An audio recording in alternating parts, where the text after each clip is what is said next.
Berita duka, innalillahi wa inna ilaihi raji'un.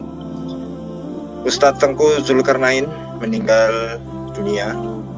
Ustadz Tengku Zulkarnain meninggal dunia, dia meninggal setelah dinyatakan positif corona atau COVID-19. Abah, dia sabar, sakit perut, dia sabar, kemudian jatuh terbakar, atau dia mati tenggelam, atau mati dibunuh, mati melahirkan. Ini termasuk mati-mati yang dicatatkan sebagai orang yang mendapatkan syahid. 1 detik nggak bisa dipercepat, 1 detik nggak bisa diperlambat. Matinya kita itu karena dicabut Allah nyawa kita, atau Allah perintahkan malaikat maut mencabut nyawa kita. Jadi ini yang namanya mati, tercabut nyawa atas perintah Allah, atas takdir Allah, matilah kita.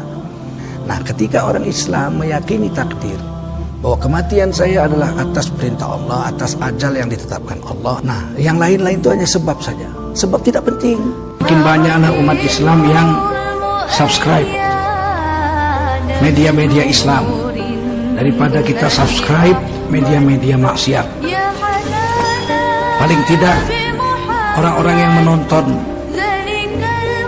acara-acara agama, hatinya berubah jadi lembut, mendapat hidayah, dan semua pahalanya untuk orang-orang yang menyebar. Assalamualaikum warahmatullahi wabarakatuh. Para pemirsa semua, kita ada berita duka, innalillahi wa inna ilaihi raji'un. Ustadz Tengku Zulkarnain meninggal dunia.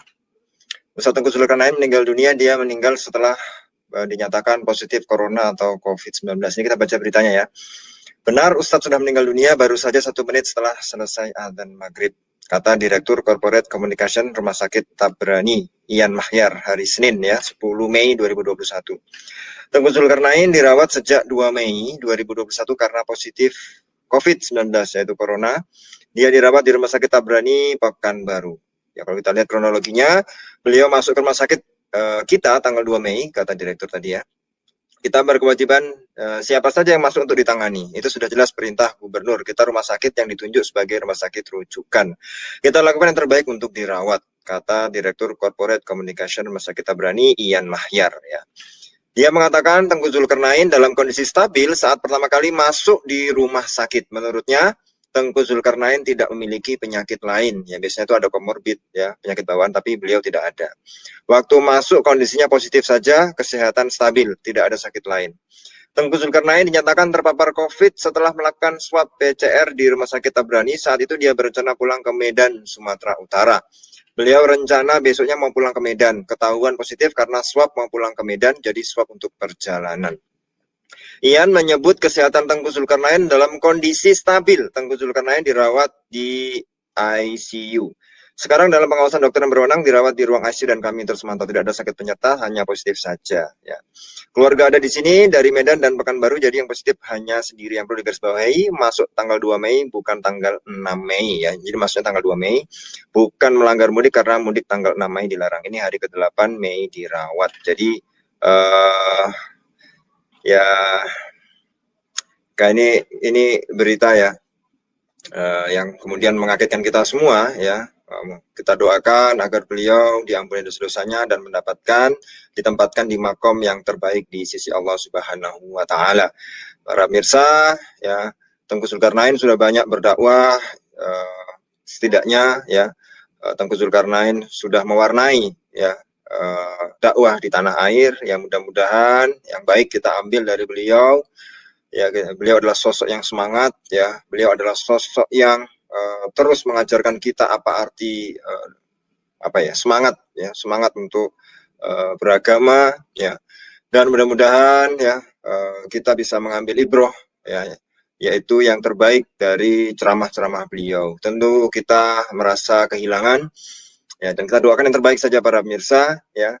Mudah-mudahan apa yang kemudian beliau lakukan itu menjadi wasilah ya untuk mendapatkan syafaat dari baginda Rasul Sayyidina Muhammad SAW. Untuk ya almarhum Tengku Zulkarnain ya, kita bacakan lahul al-Fatihah.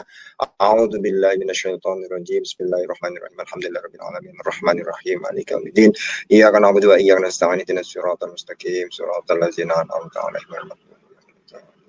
Amin. Asyhadu an la ilaha illallah wa asyhadu anna Rasulullah sallallahu alaihi wasallam Muhammad wa ala alihi sayyidina Muhammad alhamdulillahirabbil alamin. Allahumma ighfir lahu warhamhu wa'fu wa'fu anhu. Allahumma la tahrimna ajrahu wa la taftinna ba'dahu waghfir lana wa lahu. Allahumma ighfir lahu warhamhu wa'fu wa'fu anhu wa la tahrimna ajrahu wa la taftinna ba'dahu waghfir lana wa lahu. Allahumma ighfir lahu warhamhu wa'fu wa'fu anhu wa la tahrimna ajrahu wa la taftinna ba'dahu waghfir lana wa lahu. Allahumma jahlil khair. Allahumma ya husnul khatimah ya Allah ya Rahman ya Rahim. Bisiril Fatihah. A'udzubillahi minasyaitonir rajim.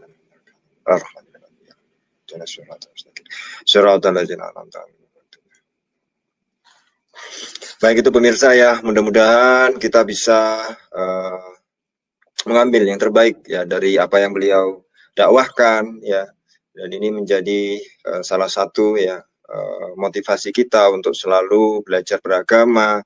Dan mudah-mudahan keluarga yang ditinggalkan tabah, sabar ya, dan para pemirsa ya, pandemi masih ada di sekitar kita ya, kita harus betul-betul waspada ya, jangan lupa prokes, protokol kesehatan kita pakai selalu, kita jalankan selalu, karena bagaimanapun juga kita belum selesai dari pandemi COVID-19 ini, dan kita doakan mudah-mudahan pandemi ini cepat selesai sehingga kita bisa normal seperti sedia kala lagi ya.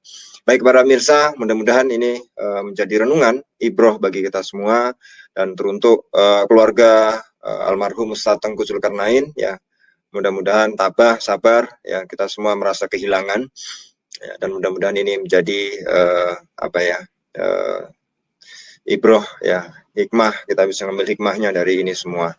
Para pemirsa, ini tentu ya di akhir Ramadan, detik-detik terakhir hari-hari Ramadan ya, ini berita yang sungguh sangat mengagetkan ya, tapi ya mudah-mudahan lah ini yang terbaik untuk kita semua. Kita doakan beliau husnul khotimah, amin, Allahumma amin. Terima kasih para pemirsa. Assalamualaikum warahmatullahi wabarakatuh. Di dalam hadis diceritakan, dalam hadis Bukhari, bahwa kita tidak boleh mendatangi wilayah yang sudah terjangkit penyakit, wabah penyakit. Dan kalau kita sudah terjebak di dalam satu wilayah yang terjangkit penyakit, kita juga dilarang keluar. Nanti kita kemungkinan akan membawa penyakit ke sana, menzalimi orang banyak. Kata Siti Aisyah radhiyallahu anha, diriwayatkan itu dalam hadis Bukhari, andai kata kita menutup diri misalnya di daerah yang sudah terjangkit, kemudian datang penyakit kepada kita dan kita bersabar atas ujian itu, kemudian kita mati, maka kita dihitung, dicatatkan oleh Allah sebagai mati syahid di sisi Allah SWT. Jadi tidak ada kerugian apa-apa.